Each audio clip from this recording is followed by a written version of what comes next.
바벨론에서 70년이 차면 내가 너희를 돌보고 나의 선한 말을 너희에게 성취하여 너희를 이곳으로 돌아오게 하리라. 너희를 향한 나의 생각을 내가 아나니 평안이요 재앙이 아니니라. 너희에게 미래와 희망을 주는 것이니라. 너희가 내게 부르짖으며 내게 와서 기도하면 내가 너희들의 기도를 들을 것이요 너희가 온 마음으로 나를 구하면 나를 찾을 것이요 나를 만나리라. 나는 너희들을 만날 것이며 너희를 포로된 중에서 다시 돌아오게 하되 내가 쫓아보내었던 나라들과 모든 곳에서 모아 사로잡혀 떠났던 그곳으로 돌아오게 하리라. 2023년 다사다난했던 한 해가 저물어 가고 있습니다. 오늘은 송년주일 예배로 우리 주님께 드립니다. 한 해를 갈무리하는 이 시간에 우리는 이런 생각을 가져봅니다. 내가 능력 있는 삶을 살아왔는가? 능력 있는 삶을 살아가는 길은 또 무엇일까? 하는 그런 질문에 대해서 우리가 그걸 좀 깨닫고 나가는 것은 상당히 중요한 일이라고 생각을 합니다. 우리가 사는 지금 이 시대는 얼마나 험악한지 모릅니다. 각종 사고, 각종 모든 재난, 기상이변, 많은 어려움들이 우리 앞에 전개되고 있습니다. 때로는 전혀 예상하지 못했던 일들로 말미암아서 우리가 안타까움을 우리가 더하는 경우를 많이 보게 됩니다. 이러한 어렵고 복잡한 그러한 세상을 지금 살아가고 있지만 잘 살펴보게 되면 나를 가장 안전하게 인도하시는, 우리를 소원의 항구로 인도하시는 하나님의 손길이 있고 섭리가 있고 하나님의 역사심이 있다는 사실을 볼 때에 하나님께 감사를 드릴 수밖에 없습니다. 그리고 그런 모든 삶을 또 살아가야 될 것입니다. 저는 바라는 것은 우리 영전의 모든 성도들이 남은 모든 날을 살아가는 동안에 정말 하나님의 돕는 은혜의 손길 안에서 이제 남은 모든 날을 지금까지보다 더 능력 있게, 더 굳세게, 더 활발하게 하나님의 은총 안에 살아갈 수 있기를 주의 이름으로 축복합니다. 오늘 본문의 말씀은 참 안타까운 내용의 그런 말씀입니다. 여러분들이 이스라엘 역사를 보게 되면 이스라엘이 이제 마지막 이제 바벨론에게 포로로 잡혀가게 될 때에 그 나라의 왕이요 양눈이 뽑히게 됩니다. 양눈이 뽑히기 전에 그 아들들이 전부 다 자기 왕 앞에, 아버지 앞에서 죽임을 당합니다. 얼마나 끔찍한 일입니까? 그리고 난 다음에 이제는 그 이스라엘 백성들을 굴비 엮듯이 다 엮어서 바벨론으로 끌고 가게 됩니다. 여러분 한 450km 정도 되는 그런 거리를 가야 되니까 그 얼마나 먼 거리입니까? 그런데 그들이 그 포로로 잡아가는 모든 사람들은요 좀 힘께나 쓰고 좀 이제 뭔가 이렇게 일할 만한 사람들은 전부 다 붙잡아가는 겁니다. 붙잡아 가게 되는데 이제 그들이 이제 이렇게 포로로 이렇게 굴비 엮듯이 이제 붙잡혀 가는 가운데 남아 있는 사람들이 있어요. 이제 앞으로 포로 생활하러 갈 사람들, 대기병들, 대기하고 있는 사람들, 그런 사람들에게 그 당시 선지자였던 에레미야가 그들에게 편지를 보냅니다. 편지를. 이 편지는 그 편지가 어떤 종류냐면 너희들이 이스라엘 백성들이, 유대 백성들이 이제 바벨론의 포로의 생활할 때에 이렇게 하라. 다시 한번 포로 생활하는 중에 이스라엘 백성들의 선민의 생활 지침서라고 말할 수 있습니다. 근데 그 주된 내용은 이런 내용이죠. 하나님께서 너희들을 이스라엘 백성들을 그 바벨론에게 70년 동안 포로로 살게 한다는 거예요. 그리고 난 다음에 이제 다시 돌아올 때가 있을 것이다. 이 나라에 다시 돌아온다. 그것을 말하면서 그들에게 그들의 생활 지침서를 말할 때 제일 첫 번째는 무슨 말을 하게 되냐면 가서 집을 짓고 전담을 사라는 거예요. 좀 여러분이 70년 포로 생활하는데 얼마나 힘들고 어렵겠어요. 그리고 앞으로 70년 되면 돌아오게 되는데 그 백성들에게 말하기를 야 집을 줘. 그 다음에 또 전답을 사. 이렇게 말합니다. 어떻게 보면 지금 우리가 지금 말한다고 그런다면 우리가 생활을 잘 하기 위해서는 뭐가 필요한 거예요? 우리가 그 집이 필요하잖아요. 주거 생활이 필요하다 그만. 그것을 좀 하라는 겁니다. 이렇게 말합니다. 한번 성경을 한번 보십시다. 예레미야 29장 5절 말씀 보십시다. 너희는 집을 짓고 거기에 살며 텃밭을 만들고 열매를 먹으라. 집을 짓고 텃밭을 사고 과일나무도 심고 다 해가지고 그걸 먹으라는 겁니다. 그렇게 살라는 것을 말하고 있습니다. 또 다음 두 번째 얘기하는 건 무슨 얘기하냐면 그 백성들에게 말할 때 이렇게 말합니다. 너희들이 포로 생활할 때에 결혼해라. 남자 장가하고 여자 시집가라. 여러분 그 참 곤고한 때에 결혼하라고 그런다면 여러분 참 그게 쉬운 말도 아니잖아요. 뭐 결혼 생활이 힘들고 어려울 텐데 왜 하느냐고 아마 그렇게 말할 수도 있다 그 말입니다. 그런데 결혼하라는 겁니다. 지금 우리나라에 지금 이 나라가 인구 절벽 가운데 놓여 있어서 오늘날 통계를 보니까 지금 45년생 지금 나이가 40년 된 사람들 그러한 어떤 남자와 여자들이요 결혼을 어느 정도 안 했느냐 29%가 결혼 안 했대요. 그러니까 30% 정도가 40세 된 사람들이 결혼하지 않았다는 겁니다. 그러니 이 나라가 어떻습니까? 이렇게 인구 절벽에 전벽의 그런 자리에 지나쳐서 얼마 지나지 않아서 이 한국에서 한국 사람을 찾아보기 어려울 때가 올 거라는 얘기를 많이 하잖아요. 그래서 이민청 이민들을 받아들여야 된다 많은 방법들이 있는데 이걸 빨리 뭔가 이렇게 타개해 놓지 아니하면 그런 예고된 모든 재앙들이 우리에게 다 임할 수밖에 없는 것을 알아야 됩니다. 그런 모든 우리는 이런 현실 우리가 지금 그런 모든 이면에 보게 되면 결혼 생활이 어렵다는 거 아니겠어요?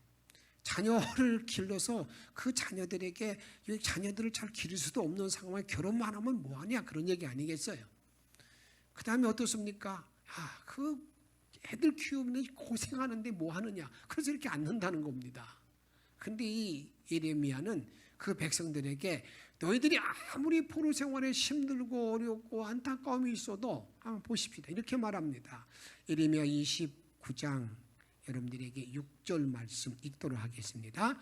아내를 맞이하여 자녀를 낳으며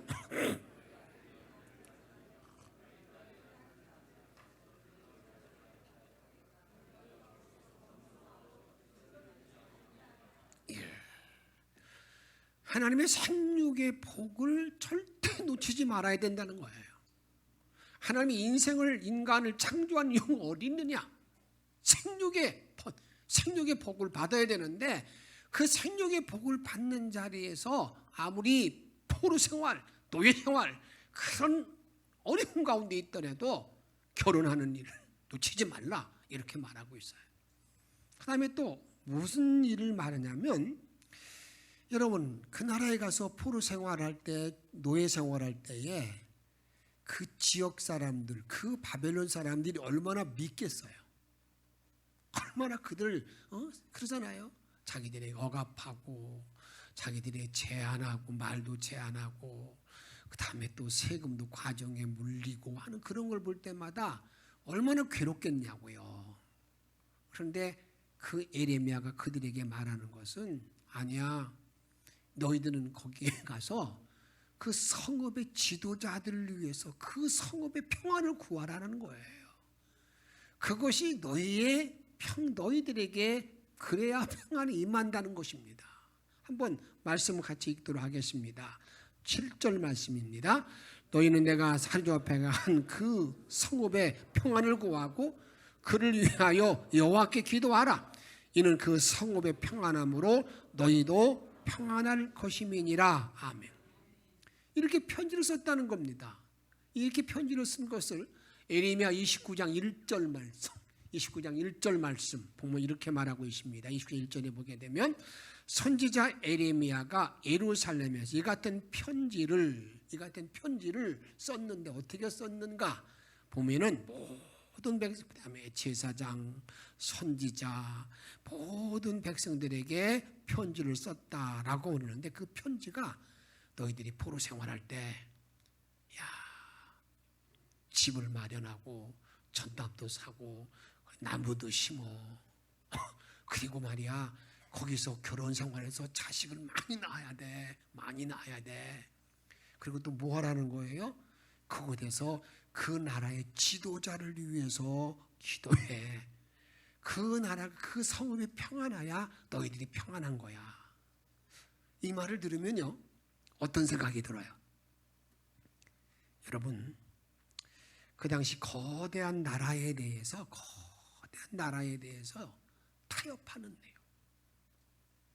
여러분 어떤 말이 더 포로 생활할 때 가가지고 말이야 그 나라에 대해서 나라를 절대 잊지 마. 그러니까 거기서 뭐 해야 되는 거야? 우리끼리 똘똘똘 뭉쳐가지고 어떤 데 한것도 하고 그래야 되는 거야. 민족혼을 잃어버리면 안 돼. 이런 말을 해야 되는데 그냥 타협적인 이렇게 이런 말을 해놓고는 이런 말이 에레미야 선지자가 말하는 거예요. 하나님이 70년 동안 너희를 포로로 붙여놨으니까 그거 믿고 그렇게 이렇게 살아가야 되는 거야. 그런 말을 하고 있다 그 말입니다. 여러분 이 말이 제가 앞에서 지금 말씀드린 것처럼 백성들이 오해하기 쉬워요. 하나님이 살아계시다고 하면서 우리를 70년 동안 이렇게 이국만 그냥 포로로 노예 생활하게 만들어? 그렇게 말할 법하다 그 말입니다. 그래서 오늘 보게 되면 그렇게 하나님에 대해서 불만이 꽉 차 있으면요, 하나님에 대해서 원망이 꽉 차 있으면요, 절대로 우리의 믿음의 삶을 살 때 능력 있는 삶을 살 수가 없는 거예요. 삶이 때로는 괴롭고 안타깝다 그 말입니다. 여러분 그렇지 않습니까? 여러분 가정에서도요 항상 불만이 꽉 차 있는 자식은요, 여러분 그 가정 생활에서 얼마나 힘들고 어렵겠느냐고요. 여러분 그런 일을 만나게 된다. 그래서 우리가 그 삶이 주님 쾌활하고 능력 있는 모든 삶을 살아갈 수가 없다 그 말입니다. 그래서 오늘 본문을 잘 보게 되면 이렇게 하나님에 대해서 오해하지 말고 능력 있는 삶을 살 것을 우리들에게 말씀하고 있는 내용을 보게 됩니다. 그래서 우리가 능력 있는 모든 삶을 살아가는 그 비결의 제일 첫 번째는 뭐냐면요, 하나님께 대해서 오해하지 말아야 된다는 것입니다. 하나님께 오해하지 말아야 된다는 거예요. 하나님이 살아계신데 왜 우리를 포로로 만들었어? 왜 우리 가정은 나는 왜 이렇게 매일 어려움만 당하고 안타까움을 만나고 이렇게 힘든 일만이 주어지는 거야? 이런 불만과 이런 불만들이 꽉 차 있으면요, 여러분 그게 얼마나 여러분 삶이 살아가는 나날이 짜증스럽고 어렵고 힘들겠느냐 그 말입니다. 그래서 오늘 하나님께서는 예레미야에게 하나님이 어떤 분인가, 하나님에 대해서 제발 좀 오해하지 말라고 우리들에게 이렇게 말씀하고 있습니다.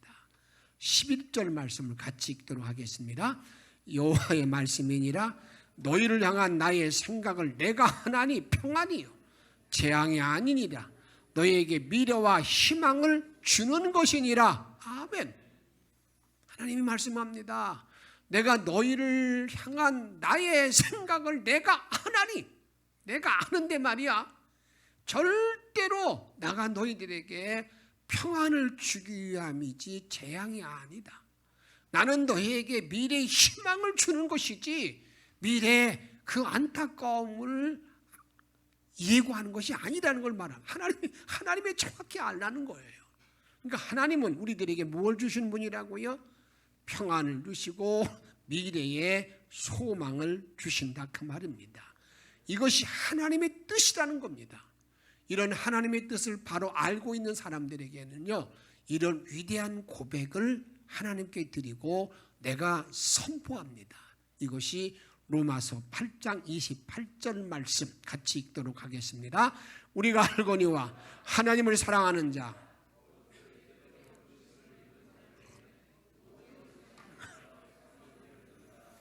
내가 정말 하나님의 사랑을 입은 자라고 내가 바로 고백하는 모든 사람들에게는요, 내가 지금 어떠한 처지에 놓여 있든지 간에 모든 것이 합력하여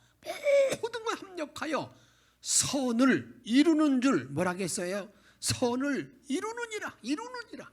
여기 이룬다는 말의 의미도 내가 나의 믿음이에요. 나는 확실히 안다는 겁니다. 내가 하나님의 사랑을 입은 자가 되기 때문에, 하나님의 은혜를 받은 자가 되기 때문에, 내가 하나님의 능력 안에 거하는 자가 되기 때문에, 내가 어떠한 일을 만나도 나에게 닥치는 모든 일들은 다 합력의 선을 이루는, 그러게 지금 때로는 내가 어려움까지 놓여있다 할지라도 그 어려움이 나에게 하나님의 축복을 주기 위한 전조임을 알려준다는 것을 나는 안다라고, 이룬다라는 것을 확신하고 있다 그 말입니다. 우리가 때로는 살아가면서 하나님의 징계를 받을 수가 있습니다. 하나님의 재앙을 내가 만날 수가, 하나님의 재앙을 내가 받을 수가 있습니다. 그런데 그 하나님의 징계, 하나님의 재앙의 그 속에는요, 우리 주님의 깊은 뜻이 있다는 것을 우리가 알아야 됩니다. 이렇게 히브리서 12장 여러분 8절에 보게 되면, 징계는 다 받는 것이거늘 너희에게 없으면, 같이 읽습니다. 사생자요 친아들이 아니니라.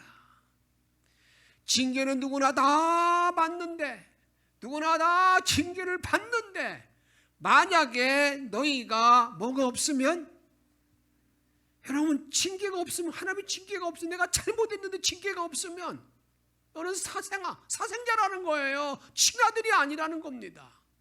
우리가 그런 경우를 주님 많이 보고 우리는 알지 않습니까? 내 친자가 아니면 내가 그들에게 어떻습니까? 때로는 뭘 못하는 거예요? 잘못될 때 때로는 구주름과 때로는 촉달, 매질을 못하는 거죠. 그렇게 하지 말라고 말하지 않는 겁니다. 그런 것처럼 하나님도 마찬가지다 이렇게 말하고 있습니다. 그럼 똑같이 말하기를 12장 10절에 보게 되면, 그들은, 세상의 모든 부모들은 잠시 자기 뜻대로 우리를 징계하거니와 오직 하나님은 누구를 위해서? 우리의 유익을 위하여 그의 거룩하심에 참여하게 하시느니라. 할렐루야. 하나님이 나를 징계하는 게 어디 있다고요? 나를 유익하도록, 나를 유익하도록 나에게 징계하고, 하나님의 성품인 거룩에 참여하도록 나를 징계한다는 것을 우리들에게 말씀하고 있습니다. 그래서 11절 말씀 같이 더 읽도록 하겠습니다. 무릇 징계가 당시에는 즐거워 보이지 않고 슬퍼 보이나 후에 그로 말미암아 연단받은 자들은 의의 평강의 열매를 맺느니라. 아멘. 내가 징계받을 때는 참 괴로워요. 슬퍼 보여요. 그러나 그 징계로 말미암아 연단받은 후에는 뭐가 있다는 겁니까? 의의 열매가 나에게 주어지는 하나님의 기쁜 섭리가 있다는 것을 우리들에게 말씀하고 있다 그 말이에요. 징계가 정말 하나님의 사랑하는 모든 자들에게는 뭐가 되느냐? 유익이 된다 그 말입니다. 그래서 이런 징계가 나에게 주어질 때에 우리의 믿음의 모든 사람들은요, 내가 분명한 태도를 잘 갖는 게 중요합니다. 이런 징계가 받을 때 그냥 슬퍼하고, 하나님 왜 그랬어요? 왜 이렇게 나를 이렇게 괴롭게 하시는 거예요? 내가 뭐 이렇게 잘못했냐고 그러시는 거예요? 뭐 이렇게만 그렇게 하지 말고, 이런 징계가 나에게 임할 때 우리 주님은 나에게 요청하는 것이 있어요. 그 요청을 잘 받아들이고 내가 그 일을 잘 감당하게 되면 오히려 그 징계를 통해서 하나님의 놀라운 축복의 문이 된다는 사실을 분명히 여러분 믿으시기를 바랍니다. 그럼 하나님 뭘 나에게 요청하는가? 이렇게 말씀합니다. 히브리서 12장 12절 말씀. 그러므로 피곤한 손과 연약한 무릎을 일으켜 세우고, 뭐라는 것 같아요? 피곤하지? 힘들지? 어렵지? 피곤한 손과 연약한 무릎을 일으켜 세우고, 그 말은 다른 말이 아니에요. 한번 따라 합시다. 기도해라. 기도해라. 하나님 앞에 기도하라는 거예요. 하나님, 이 일을 통해서 주님의 영광이 드러나게 해달라고. 주님, 모든 일을 통해 유익이 된 하나님이 내 은혜를 내가 알게 해달라고. 기도하라, 기도하라. 근데 기도할 때 주님이 이렇게 말하면 내 몸이 말들지 않는 거예요. 몸이 몸살균과 지구가 다 어디 다 아프고 무릎도 연약해가지고요, 이렇게 걸을 수 없는 그런 자리, 너무 지쳐있는 그런 모습. 근데 그런데도 일으켜 세우라는 거예요. 이렇게 세우라. 그리하면 하나님께서 어떤 길로 인도하느냐, 이렇게 분명하게 우리에게 말하고 있습니다. 13절에 보게 되면, 여러분 너의 발을 위하여 곧은 길을 만들어 저는 다리로 하여금 어그러지지 않고, 크게 있습니다. 고침을 받게 하라. 할렐루야. 기억하세요. 내가 힘들고 어렵고 피곤하고 연약한 무릎을 이렇게 세우고 걷기도 불편해요. 그러니까 뭐 완전히 넉다운돼 가지고 번아웃된 모든 상황에 놓여 있다 할지라도, 주님은 그 손을, 연약한 손을 모으고 무릎을 이렇게 세우고 기도하게 되면 주님께서는 고침을 받게 하라는 그런 말은 무슨 얘기예요? 내가 고쳐주겠다는 그런, 내가 고쳐주겠다, 내가 치료하겠다, 이 약속의 말씀을 믿으시고, 내게 징계가 있을 때, 어려움이 있을 때에 주 앞에 기도하며 승리하는, 그래 능력 있는 모든 삶을 살아가는 저와 여러분의 생이 되기를 주의 이름으로 축복합니다. 이같이 주님의 뜻을 내가 분명히 알고 나면요, 내가 환난 가운데에서, 역경 가운데에서 뭐 할 수 있느냐? 즐거워할 수 있는데, 그 즐거워할 수 있는 동력을 잘 알지 못하면 그냥 하는 신용 내다가 말아요. 그러면 내가 이런 환난 가운데 즐거워하는 모든 길은 어디에 있겠는가? 우리 주님은 바울을 통해서 이렇게 우리들에게 알려주고 있습니다. 로마서 5장 3절에 보게 되면, 다만 이뿐 아니라 우리가 환난 중에도, 따라합시다, 즐거워하나니. 즐거워하나니. 환난 중에 즐거워한대. 정신 나간 사람 같잖아요. 환난 가운데 내가 즐거워한대, 기뻐한대. 저 사람 정신 이상자 같잖아요. 그런데 정말 주님 안에서는요, 내가 환난 중에 즐거워하는 모든 비결이 어떻게 되는 거냐? 환난은 인내를, 인내는 연단을, 연단은 소망을 이루는 줄 아미로다. 여러분이 안다는 말의 의미는 나의 믿음의 고백이에요. 내가 환난 중에 즐거워하면 환난은 뭘 낳게 된다고요? 인내. 인내는 연단을, 연단은 소망, 소망을 딱 불어넣는 줄. 내가 안다, 내가 믿는다, 이 확신. 그런데 이게 내 신념이 아니에요. 언제 이 일이 나에게 가능하게 나에게 임하는가? 언제 이런 확신이 나에게 주어지고 그런 삶을 살면서 능력 있는 삶을 살게 하는가? 그것이 그 원동력을 잘 알아야 되는데, 그게 로마서 5장 5절 말씀 이렇게 말합니다. 내가 환난 중에 즐거워하며 이런 소망 중에 거하게 되는 모든 비결은 소망이 우리를 부끄럽게 하지 아니함은 우리에게 주신 뭘로 말미암아? 성령으로 말미암아, 성령으로 말미암아, 성령의 능력으로 말미암아. 그냥 괜히 내가 그냥 객기 부리는 게 아니에요. 아, 그래, 믿는 사람들은 환난 가운데 즐거워해야 된대. 그래, 나도 즐거워해야지. 아, 그게 아니란 말이에요. 그런 사람들은요, 하면서도 지치고 하지 못해요. 그런데 성령이 나에 꽉 불어넣어 주게 되면 이런 환난 가운데에도 내가 즐거워할 수 있고 기뻐할 수 있다, 그 말이에요. 성령이 나에게 부어주기 때문에 그 일이 가능하다, 그 말입니다. 성령이 나에게 부어지게 되면 어떠한 환난이 와도 그 환난에 대한 두려움이 없어요. 왜냐하면 하나님이 나를 붙들어 주시고 하나님이 나에게 감당할 만한 시험 줄 뿐만 아니라 내가 시험 당할 즈음에 피할 길을 열어주신 하나님의 은혜가 나에게 주어져 있기 때문에 그렇다, 그 말입니다. 이것을 고전 10장 13절에 이렇게 말씀하고 같이 읽도록 하겠습니다. 사람이 감당할 시험 밖에는 너희가 당할 것이 없나니 오직 하나님은 믿보사.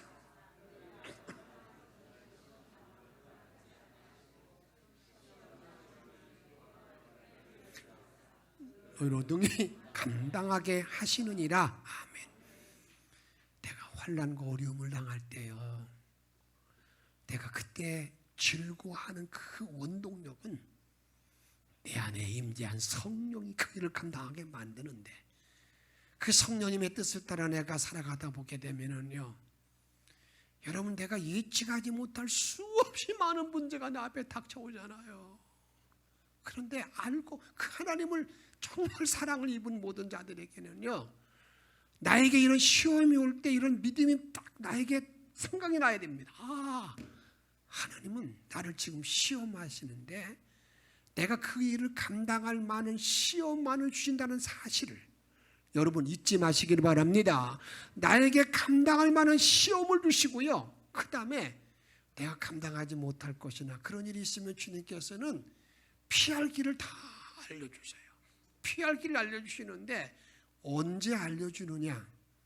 성령님이 내재할 때, 성령님이 내재해서 나를 움직일 때 가능한 것이지, 내 삶이 전혀 주님과 관계없이 살면서 하나님 알려주세요, 주님이. 그럼 뭐라고 하겠어요? 나도 너 모른다, 그렇게 말씀한다고요. 그러기에 저와 여러분들이 이렇게 능력 있는 모든 삶을 살아가는 그런 길은 다른 데 있지 않습니다. 어디에 있는 거예요? 내가 성령의 은총 안에 거할 때 가능하다, 그 말입니다. 다음으로 여러분, 우리가 능력 있는 삶을 살아가는 모든 삶은 한번 따라합시다. 기도의 특권을 가지고 사는 자이다. 기도의 특권. 내가 기도의 특권을 누리고 사는 사람들에게 능력 있는 삶을 사는데, 오늘 본문은 이렇게 말합니다. 12절 말씀 읽습니다. 너희는 내게 부르짖어 내게 와서 기도하면 내가 너희들의 기도를 들을 것이라. 아멘. 이게 누구의 약속이에요? 전능자 하나님의 약속이에요. 너 나한테 와서 부르짖어라. 나한테 와서 기도해. 그러면 내가 너의 기도를 들어줄 거야. 내가 너의 기도를 들어준다고 주님이 약속했어요. 그런데 이런 약속된 말씀에 대하여 내가 기도하지 않는 이유는 뭐예요? 때로는 피곤하다고 말할 거죠. 일이 많다고 말하죠. 내가 참 너무 바빠가지고 그런다고 말한다고요. 그런데 그런 말은 여러분이 말할지 모르지만 그 근본 원인은 어디에 있느냐? 내가 하나님의 약속의 말씀을 내가 믿지 않는 거예요.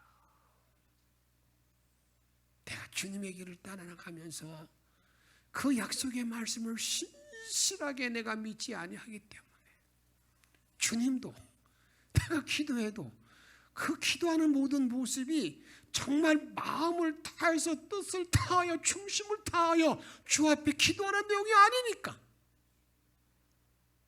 여러분, 응답의 열매를 내가 맺지 못하고 있다는 사실을 많은 사람들은 그냥 무시하는 거예요. 그러면서 뭐라고 말? 하나님이 안 계시다는 거죠. 그런 겁니까? 주님은 기도하면 준다고 그랬는데 내가 기도하지 않는 이유는 하나님의 약속을 내가 믿지 않는다고, 믿지 않는다는 말과 동일하다 그 말입니다.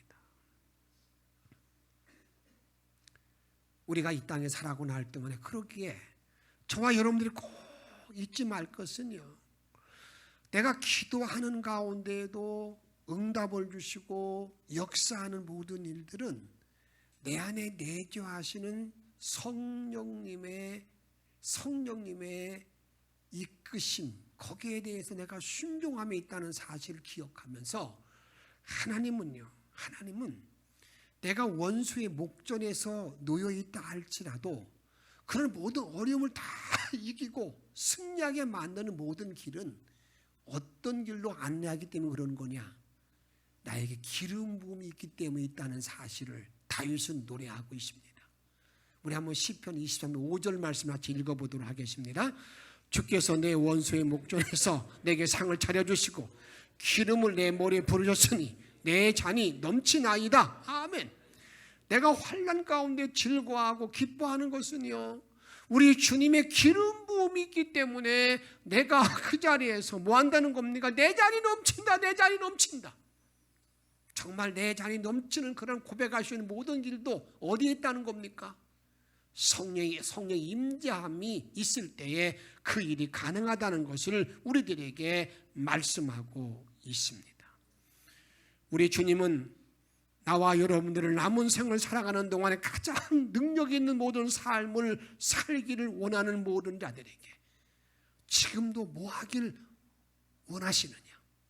그 삶 속에, 그 마음 속에 성령을 가득가득 부어주기를 원하는데, 내가 원수의 목전에 놓여 있다 할지라도, 내가 환난 가운데 놓여 있다 할지라도, 그 모든 어려움 가운데 내가 즐거워하고 기뻐하는 삶을 살도록 나에게 뭘 허락하시느냐? 성령을 부어주시는데, 그 성령을 언제 부어주시느냐? 주님 아주 단순하게 말합니다. 그 성령을 부어줄 때에 어떨 때 성령을 부어주시는가? 누가복음 11장 여러분 13절 말씀 같이 읽도록 하겠습니다. 너희가 악할지라도 좋은 것을 자식에게 줄 줄 알거든 하물며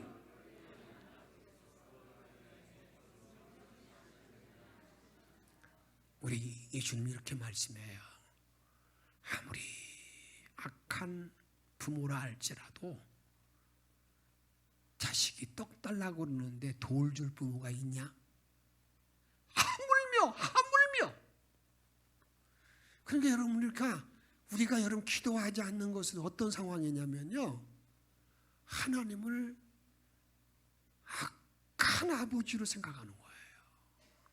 하물며 그렇게 부모들도 자식이 줄 줄을 아는데 하물며 너희 하늘 아버지께서 주시지 않겠느냐? 제발 좀 기도 좀 해. 기도하라니까. 그렇게 말씀하고 있다고요.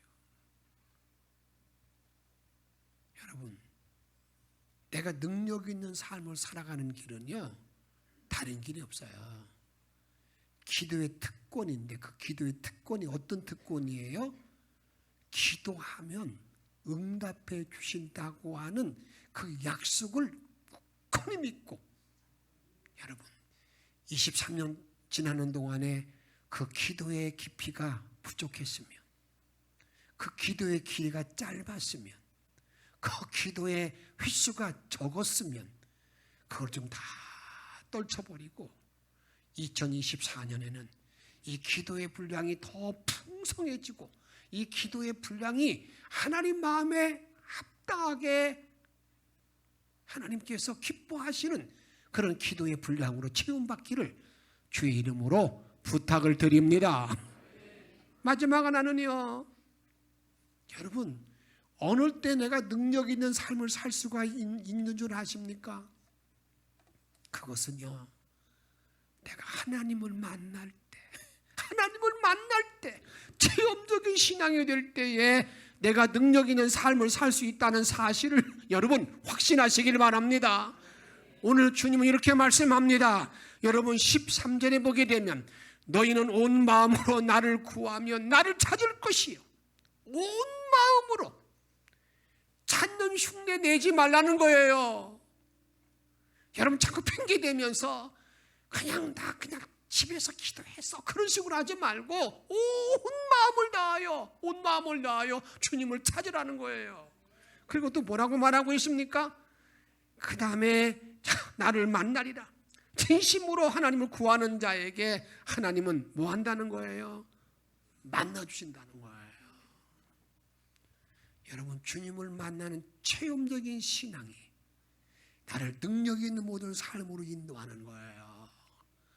이렇게 주님을 만나는 능력 있는 모든 삶을 살려고 그러면요, 이런 말 하는 분들이 많아요. 과거에 나 하나님 만난 경험이 있어요. 엄청나게 주역사. 과거 타령 좀 하지 마시고요, 그냥 매일매일 순간순간 주님이 나와 함께 하시고 나와 만나주신 은혜를 고백하는 게 중요한 것이지, 여러분 30년 전에 20년 전에 15년 전에 만난 하나님을 그냥 그 일은 기회요. 그걸 기점으로 해서 매일매일 삶을 하나님 너무 고맙습니다. 감사합니다. 내가 이렇게 은혜 나를 도와주시며 그 만나는 은혜 기쁨을 누리고 살아야 그런 사람이 능력 있는 모든 삶을 살 수가 있다 그 말입니다. 온 마음을 다하여 주님을 구할 때, 찾을 때,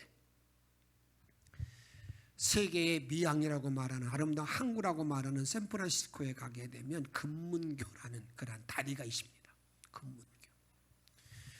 그 다리의 공법은 요즘은 많이 있습니다만 1935년도에 그 다리를 만들 때 그 다리 교각을 높이 세워가지고 이렇게 줄을 내리는 거 있잖아요, 양쪽으로.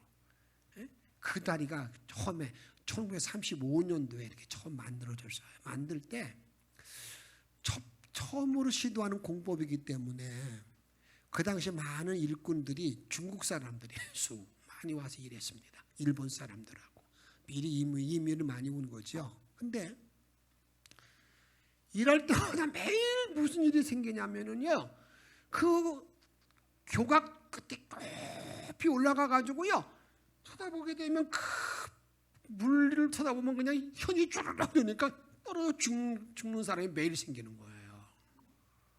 그래서 시 당국에서 이거 안 되겠다, 뭐 대책을 세우자, 어떻게 할까, 그만둘까, 그러다가 그들이 하나 제안을 냈습니다. 그 다리 밑에, 교각 밑에다가 그물을 쫙 쳐놨어요. 그물망을 쳐놨어요. 그리고 난 다음에 이렇게 말했습니다. 여러분, 이제 여러분들이 떨어져도 걱정하지 마십시오. 죽지는 않습니다. 근데 잠시 그 그물망을 쳐놓고 난 다음에는요, 사람이 떨어지지 않는 거예요. 왜 그렇습니까? 떨어져도 나는 산다는 생각이 들으니까 여러분들이 아무도 떨어지지 않아서 사고가 일어나지 않았어요.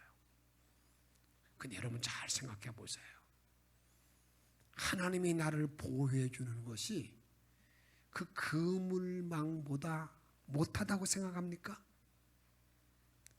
2023년을 지나오는 동안에 하나님이 나를 보호하고 인도하는 것이 그 그물망의 그 힘보다도 적어서 괴로워하고 안타까워하고 있습니까? 좀 생각을 바꿔야 돼요. 하나님이 나를 보호해 주는 것은요, 금문교의 그물망보다 몇천 배, 몇만 배 더 강한 능력에서 나를 붙들어주고 있고 인도한다고 말씀하는데, 문제는 내가 그 말씀을 받아들이지 않는 거예요. 온전히 내가 믿고 주 앞에 서지 못하는 거예요. 그래서 주님은 이렇게 말합니다. 정말 너 자신이 능력 있는 삶을 살기를 원하느냐? 나를 만난 체험적인 신앙으로 살라고. 체험적인 신앙이 있으면 만나리라. 내가 만나주겠다.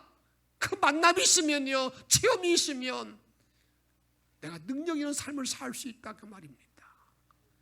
그러기 위해서 이제는 어떤 삶을 살아야 되느냐? 기도의 특권으로 살아야 되는 거예요. 기도하면 주님이 응답해 주신다는 그런 믿음의 확신 속에서 살게 되면요, 내가 아무리 어렵고 힘들고 고달프고 안타까워도 능력 있는 삶을 살아갈 수 있다, 그 말입니다. 그러면서 뭐 해야 되는 거냐? 하나님의 뜻을 구하는 거예요. 주님을 믿으며 나가는 모든 사람들을 보게 되면요, 그냥 20년 전이나 10년 전의 모습이나 똑같아요. 뭐 하나 바뀐 변한 게 없어요. 하나님의 뜻을 찾지 못한 자의 그런 모습입니다. 주님의 뜻을 찾는 사람들은요, 어떤 사람들이겠습니까? 주의 뜻을 찾기 위해서 말씀을 듣고 말씀을 읽고 말씀을 공부하고 말씀 예배에 열심히 참여해야 되는 건데, 그냥 마냥 그러니 언제 주의 뜻을 여러분 찾을 수 있겠어요? 오늘 주님은 나에게 말합니다. 제발 부탁하는데 내가 너희를 향한 뜻을 알아. 내가 너에게 평안을 주는 거야. 내가 너의 미래의 희망을 주는 것이 하나님이야. 이걸 분명히 알고 그 하나님 앞에서 기도하며 그 하나님을 만난 기쁨과 감격으로 과거에 만난 하나님만 자랑하지 말고 매일매일 순간순간 나와 함께할 주님을 만나는 기쁨과 감격으로 능력 있게 살아갈 수 있는 영천의 성도들이 다 되어지기를 주의 이름으로 축복합니다. 우리 함께 찬양합니다. 546장입니다.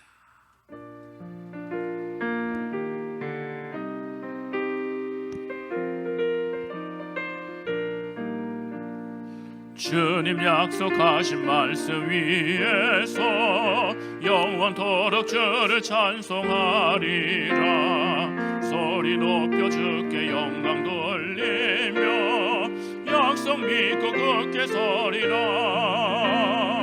굳게 서리 영원하신 말씀 위에 굳게 서리. 굳게 서리 그 말씀 위에 굳게 서리라. 주님 약속하신 말씀 위에서 세상 염려 내게 없을 때에 용감하게 힘써서 약속 믿고 굳게 서리라. 약속 믿고 굳게 서리라.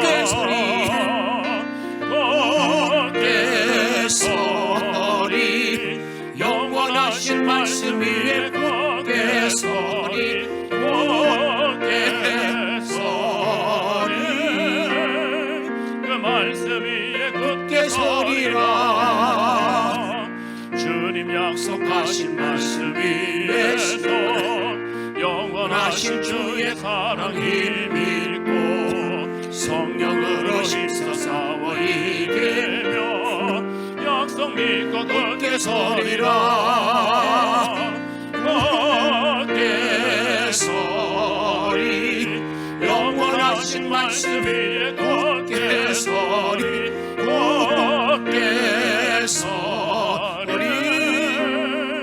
그 말씀 위에 주님 약속하신 말씀 위에서 주님 약속하신 말씀 위에서 성령 인도하는 대로 행하며 주님 품에 항상 안식 얻으며 약속 믿고 굳게 서리 아버지. 굳게 서리 영원하신 말씀 위에 굳게 서리. 굳게 서리 그 말씀 위에 굳게 서리라. 아멘. 우리 하나님의 뜻을 기억하세요. 험하고 힘들고 어려운 때에 주님은 능력 있는 삶을 살기 원하는데 오늘 주신 말씀과 함께 내가 그런 삶을 살지 못해 회개하면서 이제 그런 삶을 살기를 다짐하면서 함께 통성으로 기도하겠습니다. 생명의 주님을 넘겨놓아 우리 어르신 원합니다. 우리 어르신 원합니다. 남은 말만 바라보는 믿는 자를 가게 도와주시옵소서. 주께만 영광드린 믿음의 주를 도와주시기 원합니다. 손이 그 혼문을 가게 도와주시옵니다. 주옵시고 하나님만 바로 신령한 것을 가도 이루어주셔서 하나님도 나가는 분을 도와주시기 원합니다. 남의 후자를 이루어주시기 원합니다. 내가 이 땅에 살아가는 날 동안에 아버지의 예배를 통해서 아버지의 포로 생활하려는 모든 백성들에게 선민의 지침을 알게 하게 도와주시옵고 우리가 정말 원하는 하게 도와주시고 하나님에 대한 오해 없이 살아가기를 원합니다. 아버지의 기도에 특권을 위해 살기를 원합니다. 정말 주님이 말하는 모든 일 가운데에서 주님을 많은 은혜 속에 살아가기를 원합니다. 2023년도 얼마나 아무런 순간순간 겪을 때마다 주님이 날 인도해 걸어주셨는데 우리는 그런 일을 내가 누리지 못 살아왔던 것을 우리 불쌍히 모아주시옵시고 정말 주님을 만난 기쁜 은혜 속에 하루하루 살아가 승리하는 믿음의 종들로 인도해 주시기를 원합니다. 성령의 능력 안에 살아가시는 자리에 들어가기를 원합니다. 놀라운 권능 안에 살아가시게 도와주시기 원합니다.